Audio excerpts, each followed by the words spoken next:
Welcome to Hail Varsity Radio, the voice of Husker Nation. Insight, opinion, expertise, with the biggest and best names talking Nebraska across the state. Join the show on Twitter at Hail Varsity and at Schmidt_radio. Call in at 402-466-ESPN or 1-800-825-5865. Here's Chris Schmidt. Welcome to it. It's a road show Friday. It's Hail Varsity Radio at the Single Barrel inside the Graduate, downtown Lincoln Haymarket. Chris Schmidt, Elijah Herbel, Connor Clark back at our ESPN studios. Hope you're well. We are gearing up for the dreaded fist fight tomorrow. It is Illinois. It is Nebraska. The last man standing, the toughest dude in the bar, whatever cliche you want to throw out, it is there. Man, it is awesome. We have some friends of the show that are here already. Some family friends all the way from McCook. Warren and Melanie Jones are here from Bison Dental. Mr. Umpire himself, Jeff is here. Jeff is here, which is great. I don't know if that's, we'll say Captain. Captain and Coke? Is that Captain and Diet? What are you drinking over there? Yes, Captain and Coke. The strike zone is money. Yes, it is. Hope you're well, and you're invited down here to the Single Barrel.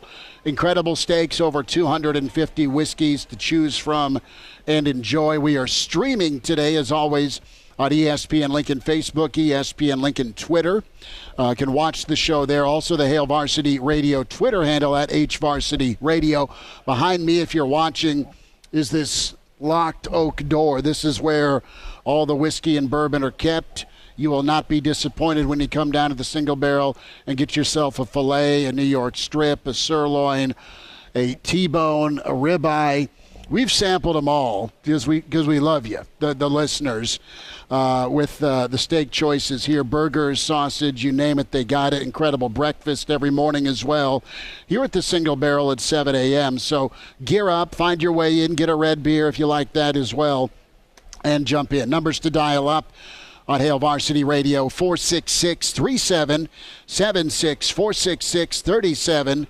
76 can do it toll-free across the state, 800-825-5865. Line up for you coming up at 425, Jacob Padilla with Hail Varsity. We will go around the horn with him when it comes to volleyball, high school action, Nebraska-Illinois, and Nebraska basketball. Hour 2, the professor himself, NBC Sports, the pride of Fairbury, Bill Doleman, on site with us here at the Single Barrel. Brady Oltmans from Hail Varsity will preview Illinois with us at 5:25, and then the forecast, the Friday forecast, with the infamous Clauseborne. Predictions sure to go wrong. Claus will join us at 5:40. You have the numbers. Can email as well, Chris at hailvarsity.com, and we've kept this thing going. It's a Prediction Friday, so you can tell us what you think happens tomorrow. We'll give you our predictions here in about an hour and a half or so. Fellas, this is a big opportunity for Mickey. It's a big opportunity for the team. I think it's kind of a must play well confidence-wise. It's a must don't get pushed around because of what looms. Yes, it's be 1-0 every week. Yes, it's a situation where Nebraska has a great opportunity here to knock down a ranked team and stay in the thick of this West race. Do you stay in the West race? Your big goal is obviously bowl eligibility. This helps with that, and it's not an easy stretch, these final 5. This first test, though, is right there as the toughest, along with Michigan when it comes to physicality.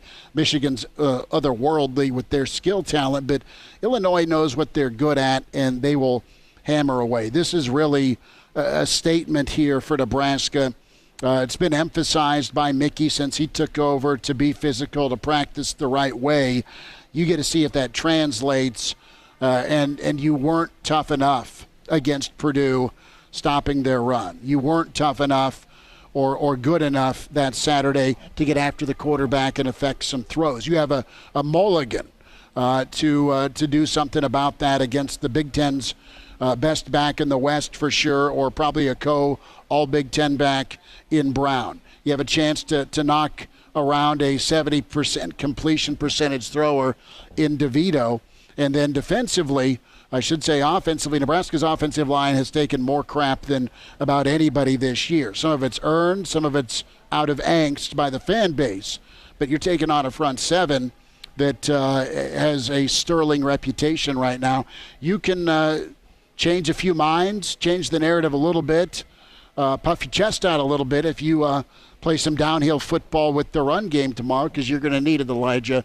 All facets got to be on point for Nebraska, running, throwing, just to be in this thing, because that's how tough and physical Illinois is. Yeah, and you talk about the run game being needed tomorrow, but really just look at this game as a whole. And when you look at the rest of Nebraska's season, if the goal is still to go make a bowl game, tomorrow's game is as close as you can get to must-win as there is.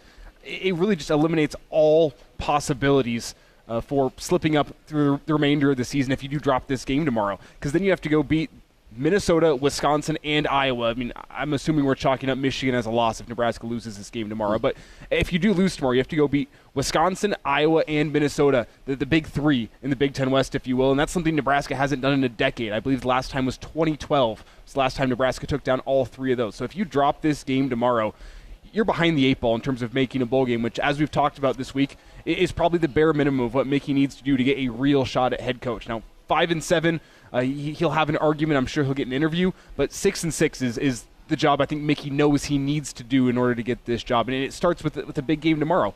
The things we've talked about all week, matching physicality. It's going to be huge, especially on the defensive side of the ball. Nebraska needs to get their playmakers on offense going. It doesn't necessarily have to be Trey Palmer, but I think that's the guy that Husker Nation all looks at as a guy that needs to get it going tomorrow. And you need an offensive line. They don't need to play sterling tomorrow, but they need to do enough to give Casey Thompson a chance to get the ball in the playmakers' hands. It's unreasonable to ask for this offensive line to be perfect tomorrow. I think Casey's going to end up on his back a couple times. The question is it less than 5? Is it less than 10? Is it looking at 20? What are we looking at from this offensive line here? It doesn't have to be a perfect performance from the offensive line, but if they can do enough to allow Casey to get the ball in the playmakers' hands, I think Nebraska gives himself a chance late in this football game. Well, the skill is going to be what wins out for Nebraska. If they pull the upset, they'll have to be tough on the lines of scrimmage. They'll have to show something run game-wise they haven't in a long time. But the big play will be very prominent against a defense. And we don't know how Illinois is going to react if Nebraska can hit them in the mouth a couple of times, figuratively, with Trey Palmer, with Washington, with Vokalek. But, Connor, one thing that can help out an offensive line is a diverse running attack. A diverse running attack is that 11th man, that quarterback run. Nebraska's been hesitant. It's just not part of what Whipple does, right? Not often. But you have 6 rushing touchdowns by Casey Thompson this year. Even if you don't go to it a ton, make Illinois think about it. So that's one way to slow the rush down a little bit. Is if it's a run game attack, you have the zone read or a pistol formation. Break it out a couple of times just to make him think about it. There's a game that happened. It was an overtime game back in 2017. Nebraska lost to Northwestern. Clayton Thorson. Remember Clayton Thorson, 6'6", Wheaton, Illinois. Just a big old dude, right? And he had a horrific injury to end his career. But Clayton Thorson didn't run the ball at all for Pat Fitzgerald. What'd he do? He ran for like 68 yards on 5 carries, and one of those was like a 50-yard touchdown run early in that ball game. Just enough, right? How much red pepper flake do you want on your pizza at midnight? Just enough to maybe make it taste good. You do too much, and it's a bad day the next morning. But it's really it's that final line for Nebraska with the quarterback run option element. Maybe you see Smothers. Maybe you see Chuba a little bit. And listen, Casey's your guy. He's going to give you the best chance to win. He's got to be in rhythm. But it's really, I'm all for it. Mickey's been an aggressive guy, Connor. Mickey's been very competitive. And the don't breathe on the quarterback jerseys need to be off tomorrow. Yeah, you definitely need to make Illinois think about it, because we saw Casey Thompson do that effectively against Purdue as well, because he set them up for a field goal opportunity right before halftime, and that was a big momentum play in that game, and it allowed Nebraska to get back into things. Now you mentioned whether that's Smothers, Purdy, Thompson, whoever it is, you have to make Illinois think about that. And to go back to the offensive line as well, tomorrow has to be the best game that they've played all year, in my opinion, if Nebraska wants a chance. Yes, on the outside and in the skill position, probably advantage Nebraska in that sense, but up front, this needs to be the best game of the year for Nebraska if they want a chance, because we've seen how physical Illinois can be. I mean, they've come into Memorial Stadium 2 years ago in the COVID year, absolutely manhandled you. Last year, same thing at their house. So how do you flip that script, and how do you force Illinois back to their heels? Nebraska needs almost an Oklahoma start to this game, in my opinion. Now, obviously, they need to carry that momentum farther than the first drive, but a good defensive start and a quick score, that could be a recipe for success. And you also have to figure out what's that fine line. Nebraska didn't even have the ball for 18 minutes 2 weeks ago. They scored 37 points, but my goodness, that defense was on the field for 43 minutes in that ball game. How do you balance that as well coming into this week? You know, Nebraska, if I'm a guy on this team that's a senior, I have one win against Illinois. That was in 2019. If I'm a Nebraska player, I'm sick of getting the crap kicked out of me by Illinois, not just on the scoreboard, but between the white line since 2019. I mean, it's been a reality. Nebraska has been manhandled by Illinois, and they've been more physical. Quite honestly, you ask Nebraska fans, they should have traded uniforms. I mean, based on what Mickey was talking about, the fact that Nebraska's built on physicality. So Mitch Sherman had a really good story here when it comes to moments with coaching searches, moments when Nebraska's been in transition. You have an interim coach for the first time in forever, right? Maybe ever, with Mickey. And he wants this job. He's done a great job with leading this program and keeping guys focused. But you have a chance to enhance your standing, right? This is really going to make Trev, and you had a couple weeks to do it. You go 2-0 the next 2 weeks, going into Michigan, you're over 500, you're still in the West race. It's getting down to it when it comes to recruiting and the early signing period and who's going to stay, who's going to bolt. I mean, there is a very real deadline here, whether you go lock up somebody outside with this search firm, or you stay in-house with Mickey because he's earned it. And while it's not just a 2-game season or a 1-game season, you have a chance to change some minds or make an impact. He's already made an impact, in my opinion, but this goes permanent. This is in ink if you knock off a ranked team.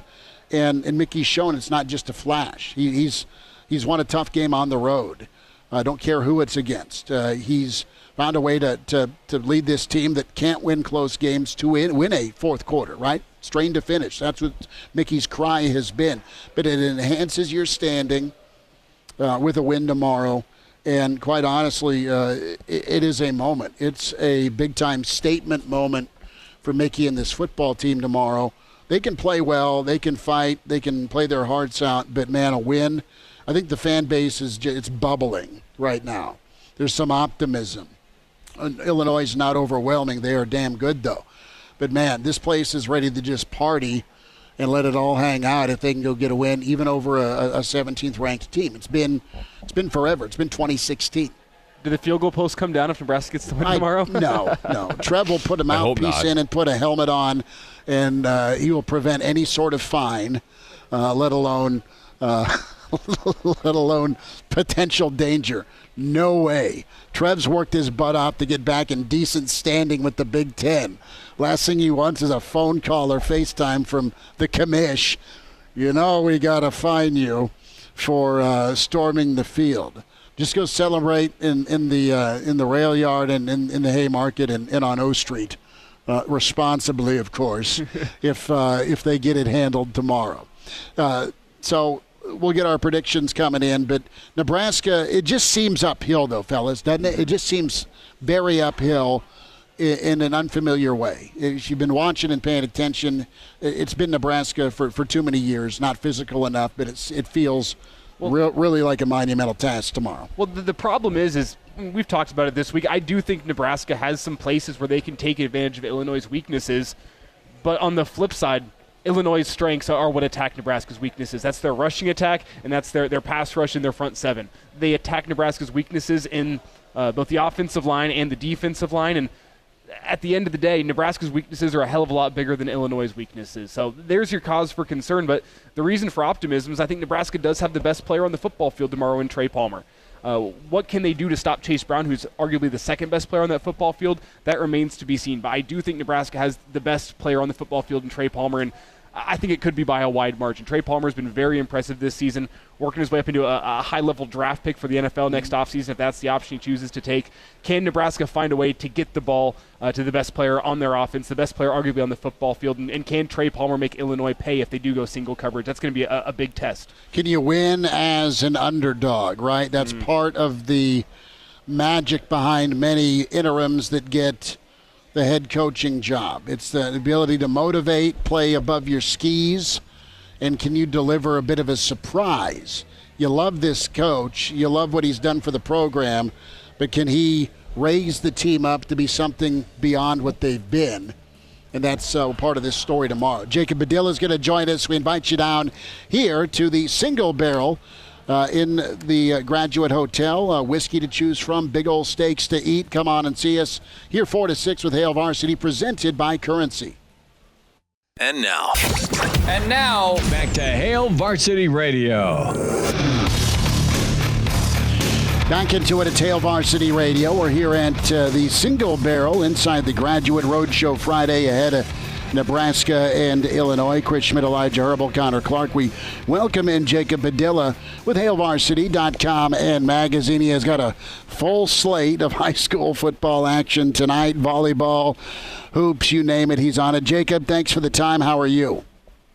I'm doing pretty well. Like you said, it's a busy weekend here starting off with some high school basketball. Or football, rather. No, I get you. So what's your gauge here on this postseason, specifically with Class A? We'll have Millard West and Lincoln Southwest over on KFOR tonight. I'll have that ball game. East is on the road against Elkhorn South, Southeast Gretna. That's kind of the Lincoln Metro showdown. But overall, what's the gap, in your opinion, in Class A from the top to some of the higher-seeded teams that have shown some ability to be dangerous this season?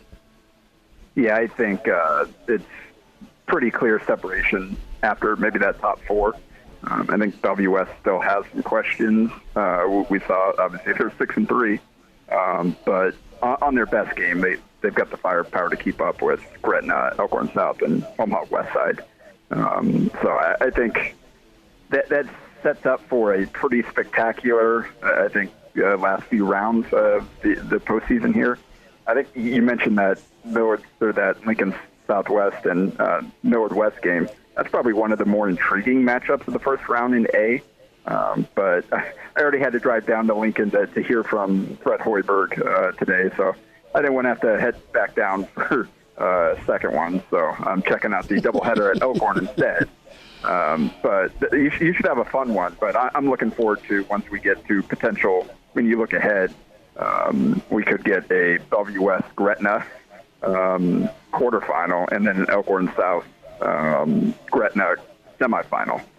So, and then potentially, if seeding holds, then you'd see West Side against whoever emerges from that half of the bracket. So the last three rounds of the Class A have a chance to be pretty spectacular because of the strength of those top four in particular, and how the seedings played out. Jacob Padilla is with us from HailVarsity.com and magazine at Jacob Padilla _ on Twitter. Jacob, let's focus in on your game for a moment. East has shown the ability to have some firepower this season, and what's it going to take for Sparty to put a scare into Elkhorn South tonight? Malachi Coleman's had a lot of attention this year off the field with the recruiting side of things, but on field, obviously, teams have really concentrated a ton of manpower towards him. Yeah, and that's definitely one key, finding a way to get Malachi more involved offensively, get him, have him more opportunities to touch the ball. So we'll see kind of what the East coaching staff has drawn up for that. Kind of looking forward to seeing if they change some things up from what they've done previously. And the big key, I think, for them, too, will be limiting the big plays for Elkhorn South. You can't be giving up 80-yard runs to Cole Ballard or 45-yard runs, which is what happened with Omaha North last week. Ballard kind of opened the second half with those two, and it was ball game. And they can hit you with some big plays through the air with Carson Ronner and Jackson Moore Swan, too. So the Lincoln East defense is going to have to be super disciplined to kind of hone in on Ballard, not let him kill you, but then also not break down on the back end because, Elkhorn South is as complete a team as I think you'll find in the state this year. Jacob Padilla is with us here on Hail Varsity Radio. Jacob, before we get to some Husker football thoughts from you, any teams that you have on upset alert tonight? I think especially in the games outside the metro, the Omaha and Lincoln metros, have a chance to be pretty interesting. The Millard South at Kearney. Millard South is a 12 seed, only 5-4, but they've only lost one game with Camden Kozel at quarterback. The other three losses were while he was off playing baseball with Team USA. And they took Omaha Westside to overtime just a couple weeks ago. So, and Kearney was a team that I think a lot of people had high expectations for, but they're 7-2, the 5 seed. They've got some really good wins. So I think that's got a chance to be a really good game. And then we'll see the Omaha North Grand Island rematch. North is kind of reeling a little bit after back-to-back losses starting against Grand Island in the regular season. The Islanders forced 6 turnovers for the Vikings, which I don't think is going to happen again. So North has to be feeling good about that, but at the same time, they're not playing their best football after a stretch against admittedly lower competition where they looked like they belonged with some of those top 4 or 5 teams in the state. So can Omaha North kind of rediscover that form that they were in with Tayshawn Porter running the ball, with Sebastian Circle throwing it, and get their revenge on Grand Island? So those are two with lower seeds that I think are probably closer to 50-50s than their seedings would indicate. And then North Platte, Creighton Prep, the 6-11, is another one of those. If Marty Brown is healthy for Creighton Prep, they have a chance to be a really good game. There's going to be a lot of rushing yards in that one between the two of them. And I could see either team pulling out the win in that one as well. Jacob Padilla is with us on Hail Varsity Radio. And, Jacob, I want to take it over to Husker football this weekend. Illinois comes to town, first place Illinois. And they're a really, really good Illinois team, and Brett Bielema has done a fantastic job with them. But, and I want to pose this question to you, it seems like Nebraska, skill position-wise on offense, is the best offense that Illinois has seen this year. Would you say that statement is accurate? I think there's definitely an argument for that. Illinois has been phenomenal defensively just with the numbers they posted. I mean, they're giving up less than 9 points a game, but a lot of that has been the competition. We'll see. I don't know if they played a player as dynamic on the outside as Trey Palmer with a quarterback that can get him the ball like Casey Thompson. The problem is, can Nebraska keep Thompson upright enough for that skill talent to make a difference? Can the offensive line protect well enough? Can they block well enough to get Anthony Grant just a few opportunities at least to make some nice runs? To just kind of keep Illinois just a little bit off balance, having to defend both the pass and the run. I'm curious to see what Illinois' game plan is with Palmer. I think they've got a really good cornerback back there that will probably match up with him. Do they kind of make it a one-on-one game? Let's see, all right, best man win and just play their standard defense, what they've been doing, which is what Casey Thompson said he kind of expects from them, at least to start with. And then we'll see if they adjust and they send more bracket coverage Palmer's way or however that plays out. So that's certainly one thing I'll be looking at is just how that matchup plays out and then what Illinois' game plan is to limit Palmer. Yeah, Jacob, when you mentioned the fact that Illinois might have to make some adjustments early in this game based on what Nebraska does, how important do you think it is that Nebraska gets a fast start in this game tomorrow afternoon? Oh, it's a key. Like that's the only time I think that Illinois has been trailing after a quarter or a half has been that Indiana game. So they've been really good with playing with the lead all season long. That's part of why Chase Brown's already got 1,000 yards. They've been able to dictate the terms of play against every team that they've played against.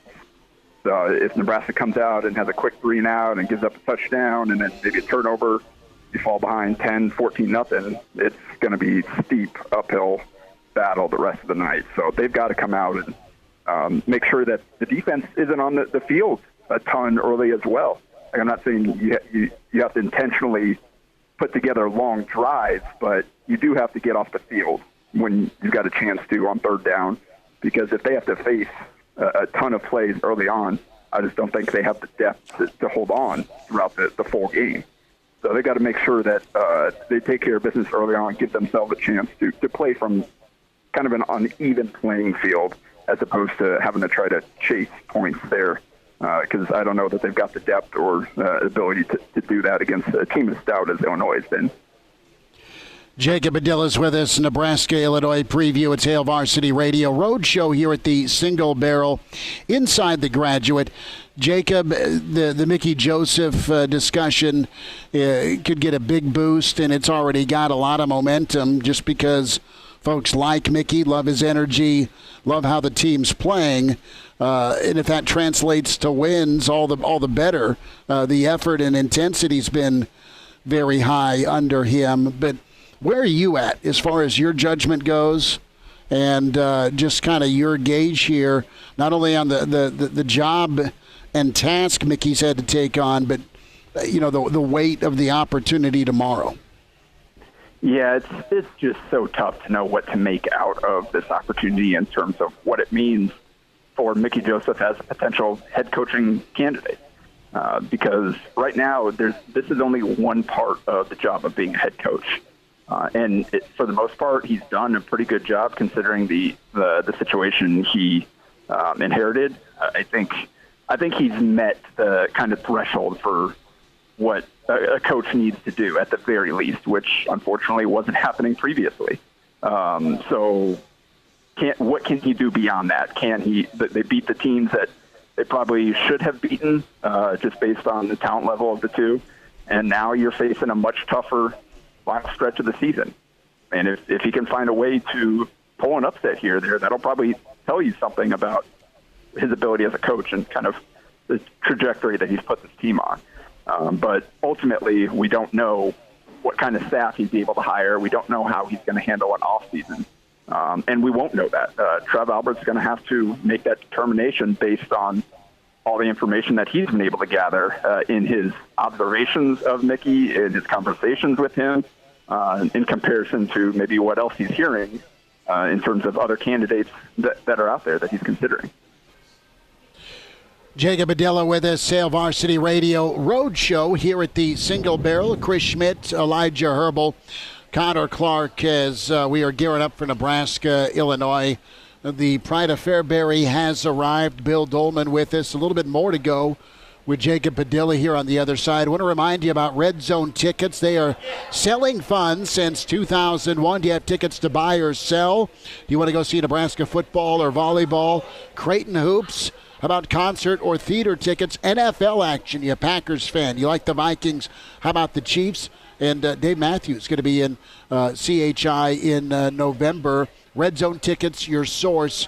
Omaha located, A+ Better Business Bureau rating. 100% guarantee on all your orders. Cross off that item on your bucket list. Create the memories that last a lifetime. RedZoneTickets.com. RedZoneTickets.com. Hail Varsity continues here from the Single Barrel, and we are presented by Currency. More with Jacob Padilla on the way. And now, back to Hail Varsity Radio. A few more minutes here. Jacob Padilla with us. Hail Varsity Radio Roadshow Friday here at the Single Barrel. Chris Schmidt, Elijah Herbel, Connor Clark. When we talk about the job of a coach, it's win, it's manage the staff, it's recruit. Mickey's put a VIP list together this weekend, Jacob, when we talk about the Raiolas and some of the other talent out there. I mean, it's a nice flex. It's a great opportunity. And that's that question mark, that intrigue has got to be there for Trev. When you look at what Mickey's been incredible at throughout his career, that's the recruiting aspect, and then you factor in his track record development-wise, at LSU as wide receiver with the wide receivers. Yeah, certainly the recruiting acumen and the connections he has and the track record he has in that regard is a strong point in his favor. Be curious to see kind of how that translates from a position coach role to being the head coach. I think it's probably a little different the way that you recruit or the way you recruit as a position coach than as the head guy. But at this point, I think Mickey's his reputation is enough to get these guys to come check out and get the Raiola family like, hey, what are things looking like now that after these changes? Like, what's Mickey got going on? Like, I don't know that you at this point, like, it'd be tough to flip Raiola from Ohio State. Like, tough to flip anybody from Ohio State, but just giving, I would say, the younger son is coming with as well, and just kind of giving Dominic and the whole family a look at, all right, this is what we're doing now. This is kind of the direction we're heading in. So, I mean, it can only help at this point as long as you put on a good show. So, Mickey's doing at this point, I think Mickey's doing everything he can in this role to put Nebraska in as good a position as it can be, considering where it was when he inherited it. Jacob, we'll get you out on this Husker volleyball. A, reaction to Wisconsin. B, hangover worry Saturday. Yeah, not worried about a hangover. John Cook said on the radio show on Thursday that they had a really good practice. Everybody came to work. The atmosphere was good. I think it was just kind of a reality check, like, hey, we still got a long way to go this season. We're playing well, but Wisconsin kind of punched them in the face, and they didn't respond. And now you've got 9 more Big Ten matches, 7 more before you get to face Wisconsin again, to figure out, all right, how do we kind of adjust the weaknesses that Wisconsin exposed, get even better, and put yourself in a better position once you can have that rematch the final week of the season. So Maryland's a team they've already played. They know what kind of challenge they're going to provide in terms of huge blocking team. They're going to have to be smart and efficient offensively to take advantage of that. And being back at home, I think, will certainly help that and give them a little bit of extra energy. At first glance, take on Nebraska basketball. They head to Boulder. I know you hung out with Fred earlier. Yeah, this will provide, I think, a much better test of kind of the new identity, the physicality, the defense, the crashing the glass on both ends that he wants his program to have. Colorado, I don't think they're going to be a great team. I think they're middle of the pack in the Pac-12. They lost their top 3 scorers. They brought a couple key players back and a couple Ivy League transfers in the backcourt to help those guys. But it's not a Division II team. It's a legit power conference team with real size. So they're not going to be able to just go grab any offensive rebound they want because they're playing against a D2 team. So to be a real test to go hit the road, to deal with the altitude, to kind of just handle everything that comes with traveling and all that. So I think this exhibition season probably worked out well. Just the way you got the one at home against a lesser opponent to kind of work out some rust and work through the nerves and give everybody a chance to see what it looks like. And now you got to test yourself on the road, especially with them having a lot of road matches early on in the season. Jacob Padilla with Hail Varsity at Jacob Padilla _ Jacob, enjoy the football, and thanks for the time. Yeah, thanks for having me, guys. Good stuff from Jacob. Bill Doleman is on site here at the Single Barrel. Chris Schmidt, Elijah Herbel, Connor Clark, Brady Oltmans. He's already got in some Parkview Christian 6-man football going on. Playoff football tonight will be over on KFOR locally. Southwest and Millard West, excited for that. Clauseborne, the forecast in about an hour or so. And we're down here at the Single Barrel till 6. We invite you down, get a beer, get a glass of wine over 250 whiskeys to choose from. They have Guinness specifically on tap for Bill Doleman. He's walking off right now to get no, he's coming back. Okay. But no, it was good to get caught up with Jacob. We say hi to the professor, the pride of Fairbury himself, Bill Doleman. And it's been a while. How was the roadie back to Russ Wilson land, my friend?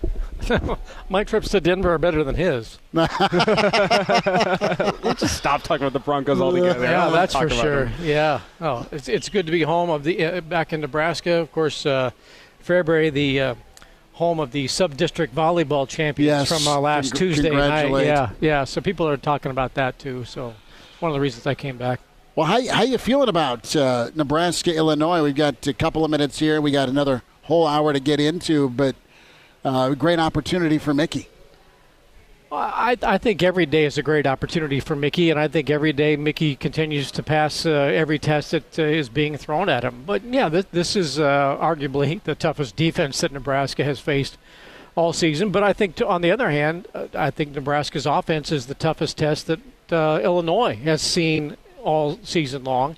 And I've said it probably every week since Mickey took over. Nebraska is the enigma of the Big Ten. I don't think teams can look at the first 3 games of the season or the Oklahoma game and get a good feel as to what Nebraska's entire body of work is. I think, especially if you look at the Purdue game and the offense and you look at some of the spirited play defensively. I know they gave up a lot of numbers against Purdue, but for the most part, I think teams are looking at Nebraska going, we just don't really know what we're going to see in terms of the effort, how spirited they're going to be, what's the crowd going to be like, how good, is Casey Thompson and Trey Palmer. That seems to be a pretty consistent connection.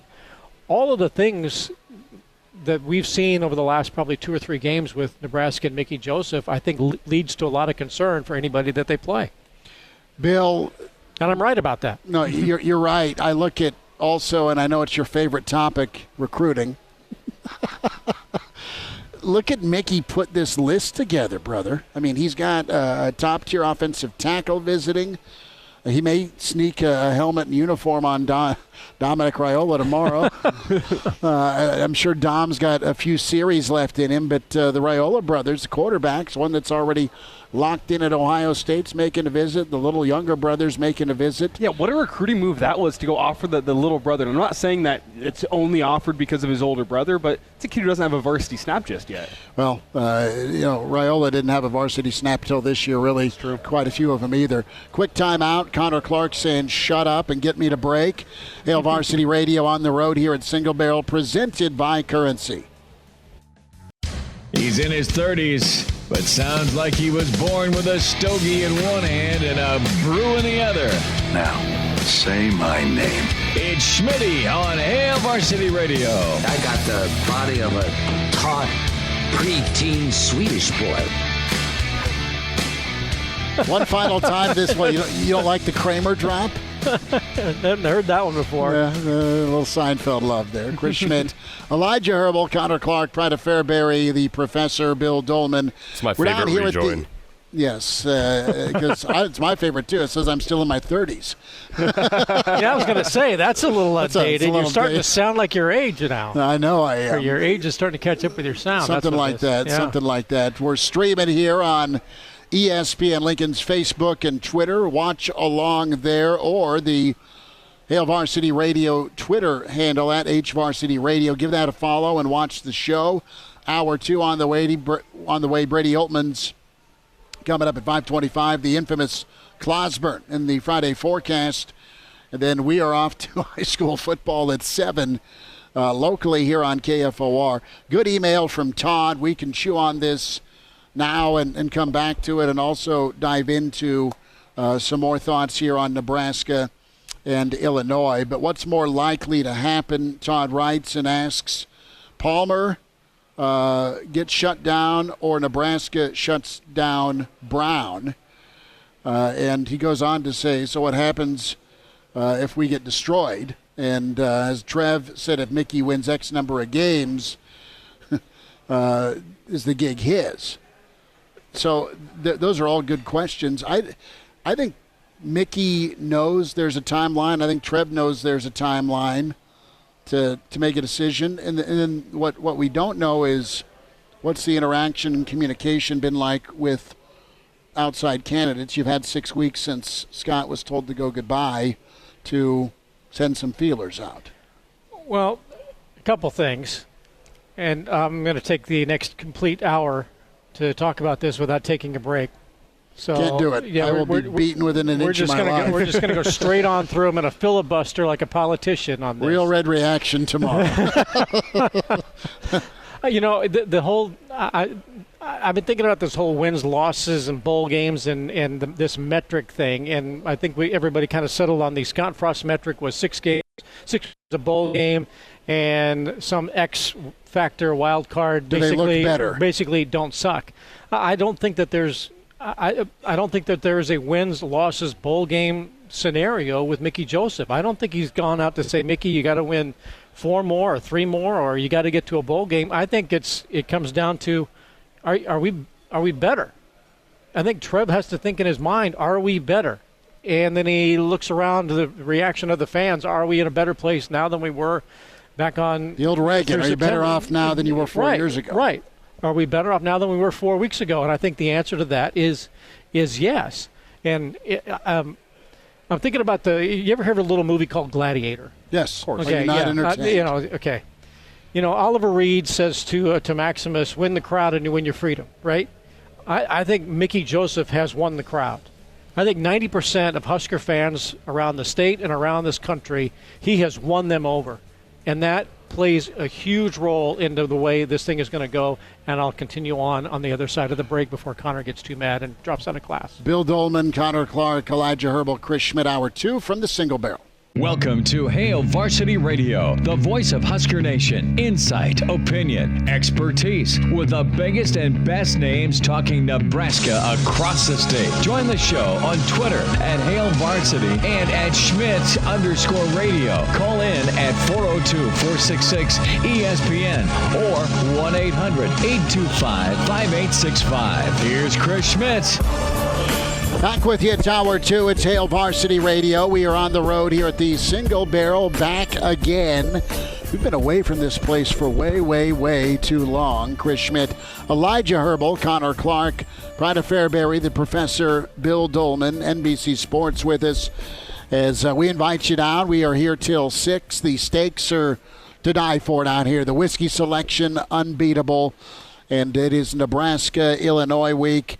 As we'll be back here tomorrow for the weekend edition, 11:30 to 1:30, the Roger Goodell Flex schedule. So that means Elijah and I don't have to get up at the crack of dawn, and we will ease you in to all of your pregame needs. But meantime, come get a menu, order a beer or a whiskey, and find yourself a napkin, and just go to town there on the best steaks you'll find. Bill Doleman is with us. We were diving into Mickey. Kent emails in chris@hailvarsity.com, and we're talking about the bar. We're talking about the Mickey number.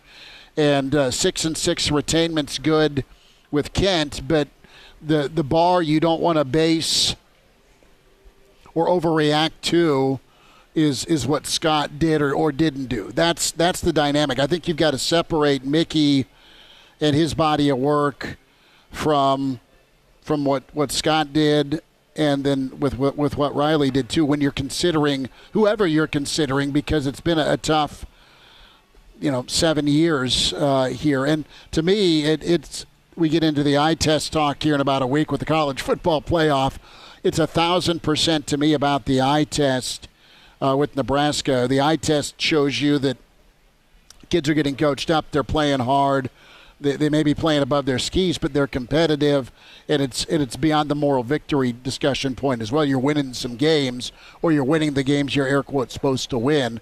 And I think Mickey's had them do that. I mean, they weren't favored against Purdue. You're not favored tomorrow, and along the way, you're probably not going to be favored again. But it's not out of the realm of possibility. Nebraska gets a couple, 3 more victories. Best case scenario, gets 3 or 4 more victories. But don't you think Nebraska is playing better, playing with more passion, more purpose, and the malaise that had been they're playing more confident. But the malaise that was coming over the program, should we take out the 2020 season? No, yeah, probably, when things started to go south. But typically the last couple of years, the second half of the seasons, as we get into mid to late October and into November, there's just this feeling of the not good feeling about Nebraska football, right? The clouds are coming over, and people aren't happy, and they're just looking at the team going, this just isn't good. Nebraska people know what is good and what's bad on a football field and surrounding it. And right now the sun is a little brighter. I think people are excited about the game tomorrow. A lot of people will come to the game tomorrow just because they want to see Mickey come out of the tunnel with his arms raised like he did with that famous photo at the Oklahoma game. People are into Mickey. And like I said before the break, win the crowd, you win your freedom. He has won over the Nebraska crowd. People are starting to believe in him. And it looks like winning the crowd could help him win the job. And it seems to be working on the recruiting trail. Like the recruiting game or not, they're working hard. There's a lot of stories about the offers being made, the commitments that are being given, and all of that is due in part to what he has done to bring spirit, bring some passion into the program, bring some spirit and passion into being a Husker. And I think that is going to go a lot farther in determining who's going to get the head coaching job than whether or not they win X amount of games and potentially go to a bowl game. He is achieving the X factor that Scott could not. Well, Bill, to your point, Trev's never been afraid to make the tough decisions during his time at UNO and just his history in college athletics. He hasn't been afraid to make the tough decisions. So if Mickey does get to 6-6, take Nebraska to a bowl game, but Trev thinks there's a better candidate out there, do you think that the fans could sway him enough to make him say, you know what, I'm going to appease the fans here and go make Mickey my guy? Yeah, absolutely. I think Trev gets a sense. Trev's not a dumb guy. Trev gets a sense of what's going on with the climate of Nebraska football and what Mickey has done, and he's seeing him on much more of a closer basis 24/7 than anybody outside with all this speculation. And again, I go back to who is Trev going to want to sit across the desk from and just to talk football and to be a football guy with and talk life with and enjoy being, in a working partnership with. And, people have were throwing out the Lane Kiffin all last week. And again, I say Lane Kiffin probably has coached maybe 2 games north of Tennessee in his entire life, right? But I cannot see Trev sitting across the table from Lane Kiffin and enjoying that, and then I can't see him hanging out. Right, but he and Mickey, I could see them, just having a good football, kind of relationship guy. I just think that is the kind of working relationship Trev is seeking, and I think that there is that again the intangible with Trev and Mickey that makes that a fruitful relationship. If there's somebody else out there, again, it's going to have to be somebody that is going to be on that Mickey's going to be on staff with, respects, and is willing to work with. And I think when you talk about that, you're really narrowing the pool down to maybe 2 other people if it is not Miximus, Mickey Joseph. There's the new nickname. I love that. There's the title. Connor, you wanted to jump in, brother? Something I'm just curious about, too, when it just comes to the whole magic number conversation, whether that's Mickey or somebody else, the common theme seems to be 6 wins for Mickey, which I agree with. But then what is the standard for coaches that are outside of Nebraska? You mentioned Lane Kiffin, just to throw a name out there. You say Dave Aranda, maybe Stoops from Kentucky, just whoever you want to think of. What's the standard for them wins-wise? Because quite frankly, I don't know. Like, what is that comparison looking like between, say, a 6-6 Mickey Joseph team and, say, a 9-win, for the sake of the argument, a 9-win Dave Aranda team this year? I don't know. To me, if you're playing up to your potential, if you're recruiting up to your potential, and you're developing up to your potential, what's another concern tomorrow, fellas? What, linebackers? Big time concern. Front seven. Thin as Nebraska, right? The front 7 as thin as Nebraska is at linebacker. What's another concern, Elijah? It's offensive line, right? You're going with some guys that have been highly recruited, but there's no one really behind them. Aside from Hunter Anthony, right? I mean, that's really been it to go to the bullpen. You've got to go find whoever it is, somebody that gets the development phase of this. That way you're not up a creek without a paddle when you run into injuries, because you will in the Big Ten. You got to get somebody that's going to get and develop 15 to 20 walk-ons that can be an eraser if you miss on a guy, okay? And that hasn't been going on. And you got to practice to be physical in the Big Ten, and Mickey's got them doing that. So those are all points that are going to help you get to that magic number, Connor. It's going to help you do all those things. It translates, or it should anyway, to no worse than in a down year, and you're going to have them in today's day of college football, unless you're Alabama or Ohio State or, dare I say, Clemson. And Clemson's down year was 10-3, okay? So Nebraska, that range to me moving forward, Mickey or whoever, it's got to be between 7 and 9, and then build back up to have a chance to be at 10 or 11. Find a way to be in that conversation for the expanded playoff every 4 or 5 years. And then maybe you get hot and you stack some of them. But to me, that's what it is. 6-6 is still kind of a dream based on what's. And I think it's hard to even say that out loud, covering football as long as I have here, growing up and watching it. But 6-6, you'd kill for this year. It'd feel like you won 10 games because it's been so long since you've done anything close to that. Okay. I'm going to go. Casey Thompson said this, last week, and I guess again earlier this week at a press conference about how much he loves Mickey, respects Mickey, and hopes that Mickey will be around. Players can say it, but players got to play it too on Saturday. And whatever Casey Thompson said in the press conference, I'm guessing is representative of most of the players in that locker room. They love Mickey. They respect Mickey. They'd like to see Mickey. So they've got to go out and perform on Saturday. But if you're Trev Alberts and say, okay, last week or 2 weeks ago against Purdue, right? Wouldn't you say Nebraska's offense played well enough to win that game? Other than the offensive line, they still had a chance to win the game. They gave up a lot of yards defensively. Okay, that happened, and they ended up losing the game. But Trev Alberts isn't going to say, well, that offensive line didn't play well, the defense didn't play well, that's on Mickey. It's not. No. So he knows by looking at, he's looking at the big picture in terms of the effort. The players are playing spirited. They're playing passion. They're playing a little more physical. We seem to be every week. They're playing a little more confidently. All of those intangibles that are beyond 6-6. He's not going to say, boy, the offensive line is terrible. That's a real mark against Mickey Joseph. No. He's not going to look at the defensive line play and the depleted linebacker core and say, that's on Mickey. That's going to be a negative against him when it comes time to decision. Trev is looking at the big picture. Right? And the big picture includes the way the players are playing, the way the players are responding, the way they're responding to Mickey's leadership, the way Mickey's organizing his staff and recruiting, and the way the fans are responding to Mickey Joseph. Right? And everything seems to be coming together in that intangible in a positive way that you cannot put into a win-loss calculus. And that's where I think the scales are tipping in Mickey's direction. And if Mickey's not the guy, it has to be somebody that he respects enough to stay on staff with and say, I am willing to work with this guy. That would unify Husker Nation and the players behind whomever that decision, that choice is. Nebraska also has to be worried, I think, that there are other jobs out there. For Mickey. Who else isn't looking at Mickey going, you know what, look what, they're playing better. They're playing spirited. Maybe that's the kind of spirit we need in our program. And all of a sudden, Nebraska's in danger of maybe letting him slip away when that wasn't the plan. And that makes me think now. Imagine if Mickey Joseph isn't the guy here this offseason, he goes off to a place like Colorado. Well, no, I'm talking about a place with a football program that people care about. Wow. But Bill, you're coming to Boulder with us next year. Well, I'm just saying a wild card, Arizona State.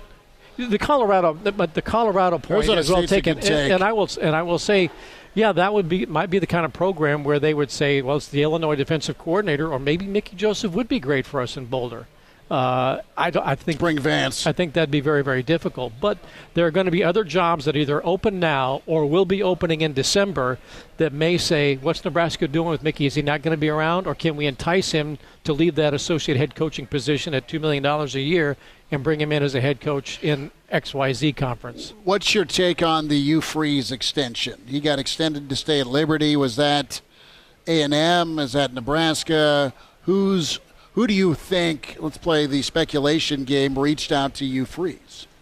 to get extended? No, you know what? I think that's a Hugh Freeze personal decision. Just following that story, if you go way back to how things went down at Ole Miss, he was embarrassed. He had some personal issues, and he got an opportunity to, a lifeline. I don't know you at all, but he doesn't strike me as the most loyal guy. But I think that at Liberty, that's pretty strict.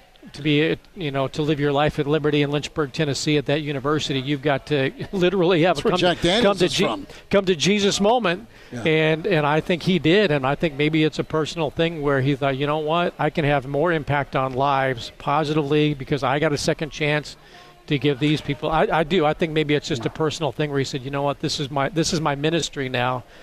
In case Auburn calls, I'm going to stay here. I forgot about Auburn. Bill, quick thought before we got here this segment, though. On the flip side of things, you're talking about Mickey winning the fans, but if this final stretch of these final 5 games don't go the way that Nebraska fans want, doesn't go the way that Mickey Joseph wants, do you think Mickey could still lose the fans here before the end of the season? I think there would have to be something embarrassing that happens, and maybe you've got a bunch of Oklahoma-like performances, despite the fact there was, there were high spirits for that Oklahoma game, and it was bad, and at the time Oklahoma was playing okay. I think if you have a string of those, that may sour quite a bit, but based on what we've seen the last few weeks, I think things with the intangibles are trending in the right direction. But yeah, if it gets ugly and it gets disoriented and things just don't look good, that could probably be problematic. But I think if you have competitive Nebraska football teams that are in the fight and you continue to have to rely on a depleted offensive line, offensive and defensive lines and linebackers that are out of his control, I think people understand that. Next 2 weeks are going to be big for Mickey, big for Trev, obviously big for the team. But they'll set the tone how they finish. Do they limp to the finish? Do they crawl? Do they cross the finish line standing up? I mean, it's going to be that big of a grind with this stretch of teams. And we know what Nebraska's not great at is being deep and physical. And they're going to have to stack them. They're going to have to stack it. Whatever happens tomorrow, they're going to have to stack it for Minnesota because it's the same ball game. It's a rugby match. Right. I mean, that's what it is. Quick email from Tim, Chris@HaleVarsity.com. I'm on the Mickey train big time. I'm tired of hearing he doesn't have any head coaching experience. So answer me this: since Coach Osborne, which coaches have a better winning percentage? Coaches with no prior or coaches with experience? And, I mean, T.O.'s was a first-timer post-Devaney, and that winning percentage worked out pretty well. But Dabo's done okay as a wide receivers coach. Bo went from coordinator to head coach. His winning percentage was good, as was Frank's. Mm-hmm. So, the head coach hasn't always been the right hire. We'll get into the big picture. And the in-the-moment topic here in a minute. Save that thought. Hail Varsity continues from the Single Barrel. And now, back to Hail Varsity Radio. Thanks for hanging out. Hail Varsity Radio Roadshow Friday here at the Single Barrel. We're presented by Currency for all your equipment financing needs. Go Currency. Elijah Herbel, Connor Clark, the pride of Fairbury, Bill Doleman, and Brady Oltmans, Knuckles County man, is in with us here. We're on the StreamYard. Hail Varsity Radio. Twitter is where you can watch that at HVarsity Radio. Facebook and Twitter for ESPN Lincoln. You were going to jump in. I'll let you kick this off. We can bring Brady into the discussion and also get his take on Illinois and Nebraska tomorrow. Now I got to remember what I was going to say. Oh, was that important? Was that important? Elijah's like, we got to go to break. 3 minutes is a long time. It is. Brady, good to spend time with you. You got some six-man football in earlier, it looks like. You're on mute. Oh, I think that's my fault. There we got him. There we go. Yeah, I'm going to be out at some 11-man tonight, so I figured I could grab a 6-man game in the afternoon and, small town. It's Parkview Christian, so it's still in Lincoln, but it's still wets the whistle. Speaking of wetting the whistle, can we see that real quick just for the camera? I will give it back. No, you won't. He's not giving it back. Liar. Buffalo Trace. This is the whiskey closet behind us here at the Single Barrel. Great folks, incredible steaks, 250 whiskeys. I'm getting a picture by a patron that's laughing. Like Schmidt's got one of those old school beer hats going, and he's just got a whiskey. Bottle of whiskey. Just a bottle. Brady, are you a whiskey guy? Yeah, I like a good whiskey, like a good bourbon. Most of the time, if I go that route, I go Jameson most of the time. But I like a good. You give me a good high, a high shelf one, I'll take a couple fingers of that. We are going to play the association game. What type of whiskey or bourbon is Illinois? I'm almost going to say... The kind you wake up hurting the next day? I was going to say something rough. Yeah, Seagram sounds great. Pretty good. Well, we're talking, Mickey and the moment and magnitude tomorrow here. Big statement opportunity for Nebraska here. Let's end the streak, right? 19 in a row against ranked foes. That's crazy to say. And you look at Nebraska here and Mickey's statement opportunity. Brady, where are you at here with the Mickey to get the job or stay in the conversation? A lot of us, and Bill's hit on it. He's won the crowd, and as a chance to do more. Right? He's got the kids playing well, but Trev's got a nuanced discussion here in the moment versus big picture. And big picture, there's a lot of good things to like about Mickey. Big picture, there may be a more proven guy out there. Yeah, I mean, it's tough. Obviously, Mickey's got a lot of trust and built up a lot of energy and excitement, and rightfully so. I mean, to think about what he's done, even just the feelings that were different between Georgia Southern and Oklahoma. I mean, obviously the result against Oklahoma wasn't what Husker fans wanted, but it felt like a brand new energy. It felt like a cleanse, amongst Husker fans. And I think gutting out a couple of tough wins against Indiana and Rutgers, winning games that they typically didn't under Scott Frost, went a long way to that. I think a lot of Husker fans can be proud of the effort, and Purdue's a fringe top 25 team, and they forced that team to go for it on 4th and 1 at midfield because they thought if they didn't, they were going to lose the game because Nebraska was just going to score. I think that's impressive to me.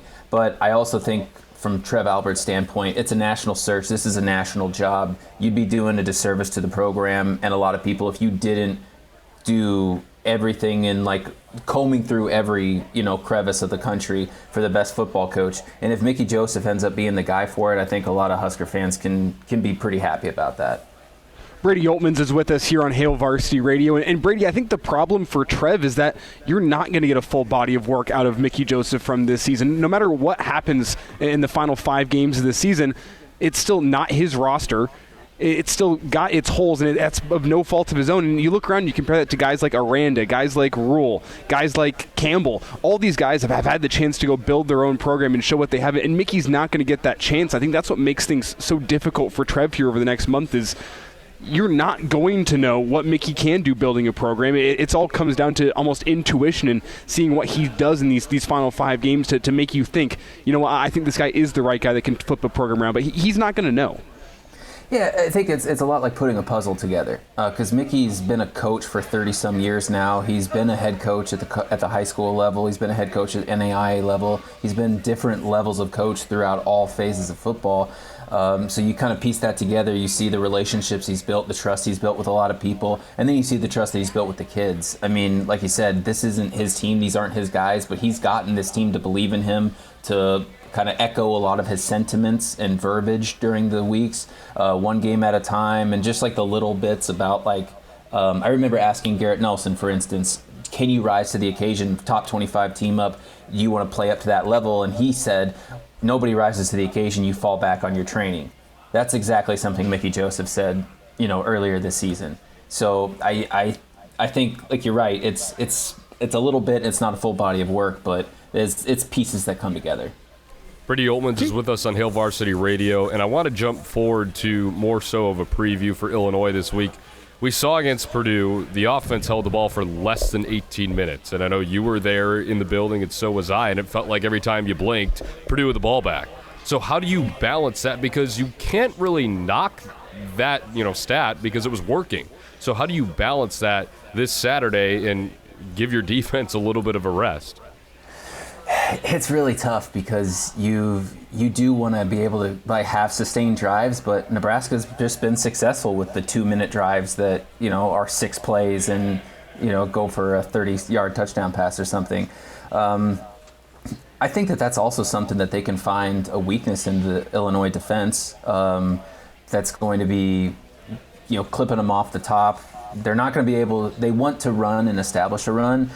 I think they might be able to get some yards and get some first downs that way, but I don't know if they can find sustained success that way. If they do, tip the ball cap to Nebraska because they'd have a great game plan against that front 5. But I agree that I think that they're going to need to build or to milk some of that clock off more, but Illinois is going to eat in yards. They're going to want to run the ball and milk minutes off the clock. If Nebraska's defense can just make stops or make field goals out of touchdowns, then I think whatever Nebraska's offense does, that's going to spark something on the defense and build up some confidence. Nebraska is averaging more points per game than Illinois is. Nebraska is averaging, 29, 30 points per game offensively, and Illinois 26.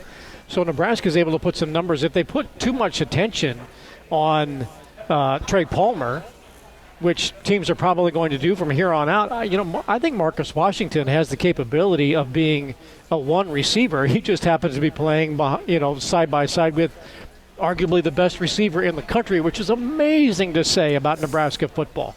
Nebraska's never had an All-America receiver. The closest has been, I think, Irving Fryer. Not Chuck Melito, not Frosty Anderson. Good work on the Frosty Anderson poll. Not Brendan Holbein and David Sizes. Trey Palmer ought to be a first-team All-American at receiver, but if Illinois pays too much attention to him, you've got Washington. Vokalek. You've got Vokalek at tight end. Elante Brown. Nebraska does have some weapons at the receiver positions. Borkercher's got to come through. And maybe you work the back out of the backfield and throw the ball to Anthony Grant, let him to get out in space and try to, instead of trying to get through little creases that are being provided by that offensive line. So they've had 2 weeks to work on some things, and it doesn't just have to be Thompson to Palmer like it was against Purdue. Totally agree with that. And Brady, does Nebraska have a plan B? I guess is my question. If there's 3 guys surrounding Trey Palmer. Yes and no. I went back and I looked at some of the Pitt games from last year in Mark Whipple's offense. They had a standout receiver in Jordan Addison, and teams would obviously kind of key in on him. You'd want to bracket him. Mark Whipple kind of talked a little bit about this week. They'll do similar things with Trey. They'll move him inside and outside, get him to line up in different spots. They'll want to, do like they did against Purdue, do a little reverse or something to get him the ball. But he's going to get more attention, which, like you said, is going to bring potential more openings for Washington, Vokalek, Brown, and even AG in the backfield. And that's something Mark Whipple talked about. They need to be able to find a single coverage and get to it. In the bye week, I watch more La Liga soccer than I typically get to on most Saturdays. And Real Madrid, the way that they play, there's a word for it called pegada, which is directly translated to a kick, right? But in this instance, it's basically just a one-word verbiage for the ability to take a lot of to score without taking many shots, to take advantage of a little bit, to be opportunistic. That's exactly what the Nebraska offense is going to need to do, because you, like Bill Bush said, you're not going to be able to stop Chase Brown and the Illinois offense. You can just contain him. So know that if Nebraska gets the ball back, they're going to have to make those each possession count, because they're going to be limited on Saturday. Brady, I love the soccer reference. We're on the same page there. It might have gone over Schmidt's head, but I love that. We're not. But I say Gesundheit. Yeah. Listen, Trey Palmer has the opportunity, if he is defended as most people are expecting him to be defended tomorrow, he has the opportunity to go from a probable second-round pick to a high first to early first-round draft pick. If he has a big day against that defense on national television where everybody knows he's the guy, he has a chance tomorrow to make a lot of money for himself in a year. That's how big that game can be for him. Brady, a couple of thoughts here. We've got about 60 seconds, my friend. How does Nebraska get it done, assuming they do? Stout, opportunistic on defense, create some turnovers. They're going to have to contain Chase Brown and be strong and make plays. What's the number? 39 carries for 127 yards, like contain Chase Brown? Yeah, if you keep him to 20 or so carries, 117, I think that's a good start. And then on offense, just find openings, work openings. You're not going to be able to do a whole lot just butting up against that front 7 or front 5. So you're going to have to spread them out and then hopefully, a couple long shots to keep them honest. Brady, over under 5.5 rushing attempts for Casey Thompson.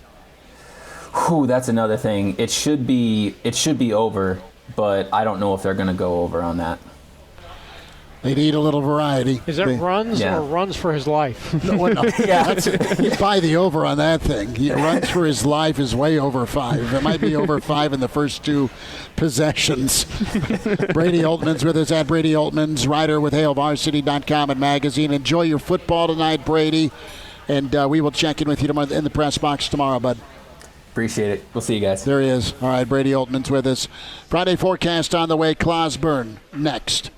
And now, back to Hail Varsity Radio. Well, we got to see our friend Brennan. He's all the way in from Spearfish, South Dakota. I love Spearfish, man. It was so much fun. And he came bearing gifts. He did. We got a great-looking hat. Look at that. From Spearfish. The people listening on the radio probably can't hear that. Yeah, well, you got to stream and watch us. Hail Varsity Radio Twitter feed at HVarsity Radio, Facebook Live at ESPN Lincoln's Facebook, and then the ESPN Lincoln Facebook Twitter feed. Bill Doleman's here, Elijah Herbel. Connor Clark is in studio. We welcome in. He's imaginary. He wears red. Clauseborne with us on Hail Varsity. Claus, how we doing? I'm doing pretty good. Certainly missed the segment last week. Not so much because I missed talking to you, but because Nance did not appreciate my take on the Penn State-Minnesota game as much as I think you guys would have. She's not as tickled by rhythmic slapping. So good to see that.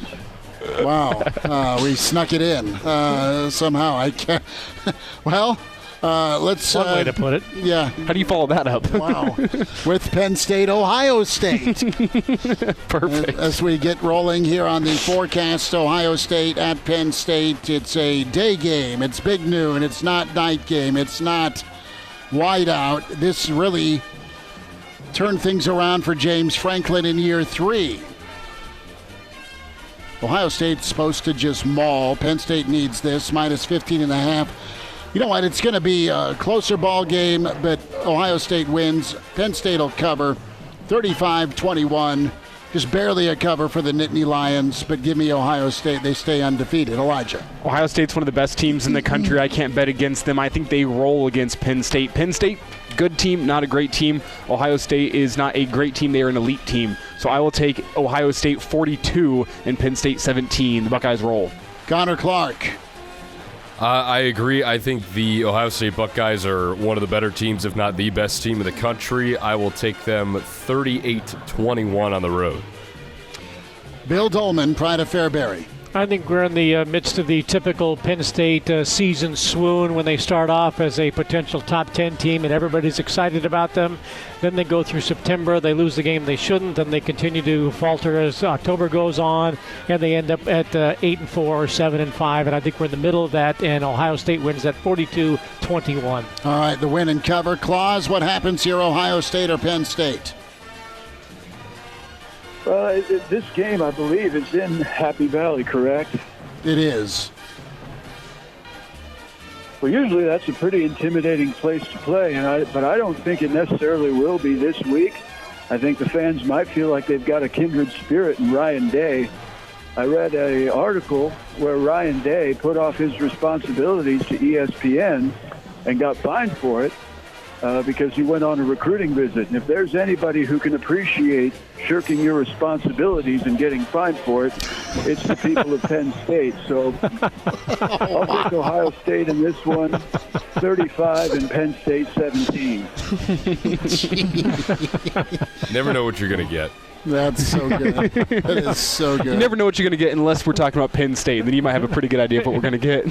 All right, Kansas State, Oklahoma State. Cowboys are dogged here. Fighting Adrian's -1.5. It was going so well, and then it wasn't at TCU. I like Oklahoma State here to go win on the road. Just too much offense, and they'll get enough defense.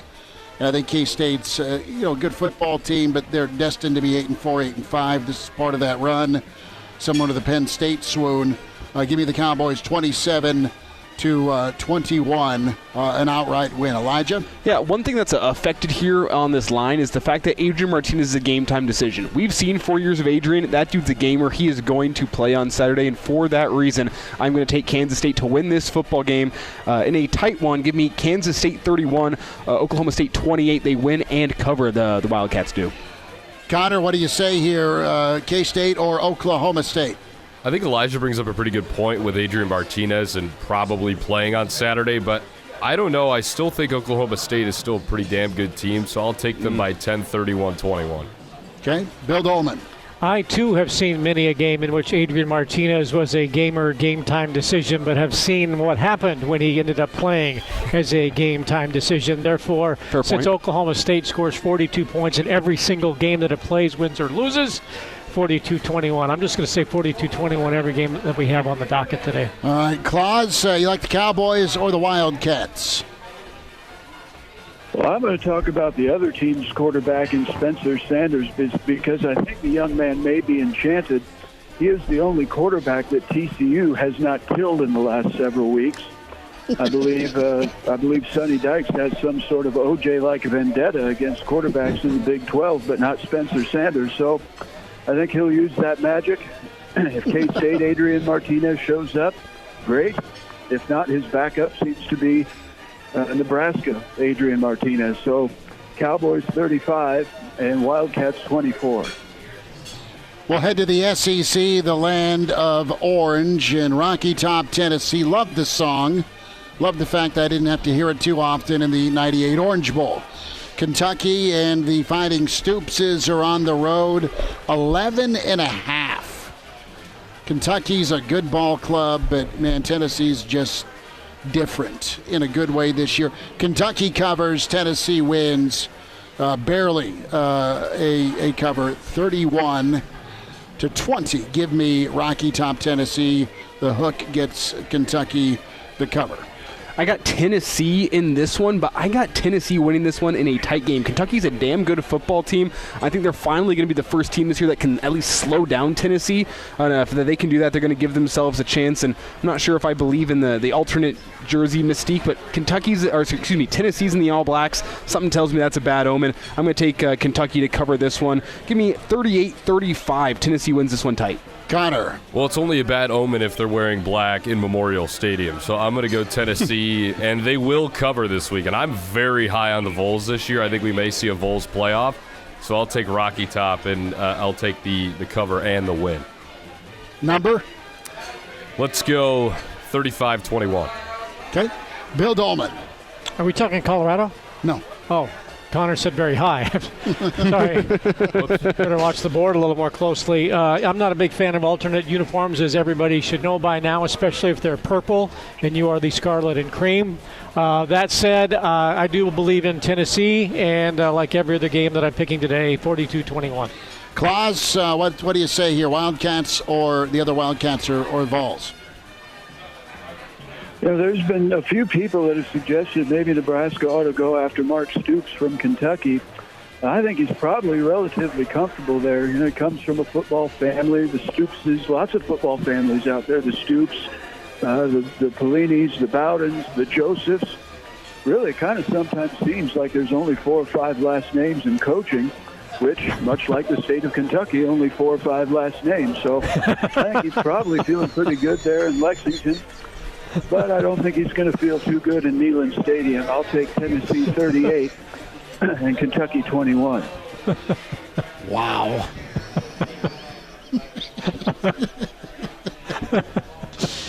Claus is with us here, the Friday forecast. We're at the Single Barrel inside the Graduate. Pregame tomorrow, 11:30 to 1:30. We're winding down. Nebraska-Illinois predictions coming up. Hail Varsity continues. We are presented by Currency. Miss us? Come here, brother. Give me a hug. Bring it in for the real thing. We're on call for you. Catch the podcast at hailvarsity.com, the ESPN Lincoln app, or download them on iTunes. Saddle up, partner. Back to Hail Varsity Radio. One final time here from the Single Barrel. It's Hail Varsity Radio Roadshow Friday. Chris Schmidt, Elijah Herbel, Connor Clark, and the pride of Fairbury, Bill Doleman. We resume the forecast. Clauseborne with us. We're presented by Currency for all your equipment financing needs. Go Currency. Couldn't make it down tonight. Get yourself a steak and a whiskey tomorrow ahead of Nebraska-Illinois. We're here 11:30 to 1:30. And then Real Red Reaction gets going immediately following Nebraska-Illinois. Claus, you still with us? Thanks for hanging tough. Well, for the time being, anyhow. All right, let's dive in. Nebraska-Illinois. Illinois favored by 7.5. Nebraska is going to keep this close in the first half. Too much Illinois, too much ground game, too much defense. 31-17, Illini win and cover. Elijah. Yeah, I've been going back and forth on this one all week long. I do think Nebraska hangs tough in this football game, but I think there's going to be some sort of big momentum-changing play in the fourth quarter that's gonna swing this in the favor of the Illini, whether it be an interception or a strip sack. I think their defense makes a play, sets up that Illinois offense with a short field, and they put this game away. Give me Illinois 38 and Nebraska 31. All right, that's feather in Nebraska's cap, 31 points. Connor.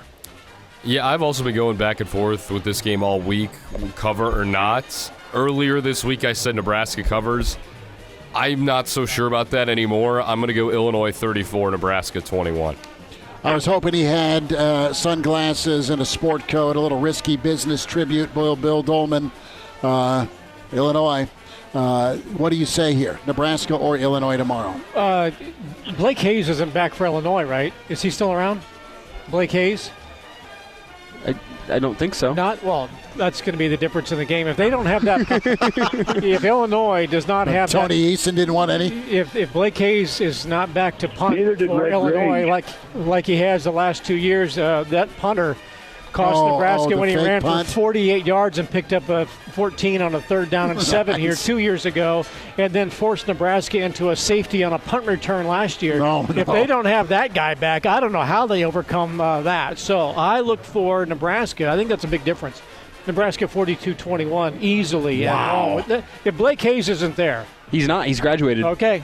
That's all Nebraska. I don't know how they get 21. Doleman. Claus, what happens? I want to let Bill know, and I don't know if you heard me, Red Grange will also not be playing, so you might want to scale back Illinois' point total a little bit. Hey, you're right, yeah.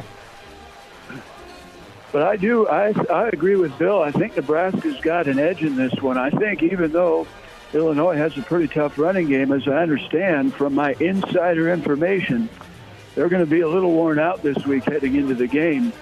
I'm told that the players were so inspired by the Get Out the Vote ads during the Sunday NFL games that they decided they wanted to do their part. And so every day after practice this week, they've been heading out to the cemeteries around Champaign-Urbana and getting a voter registration drive going in Illinois. So that'll take a lot out of you. I think Nebraska wins this one 28 and Illinois 27. Huskers by 1, says Clauseborne. The voter registration drive. Claus, you behave yourself. We'll talk next week. Okay. There he goes. Claus, we love you. Football tonight over on KFOR. Talk to you tomorrow at 11:30 with Hail Varsity.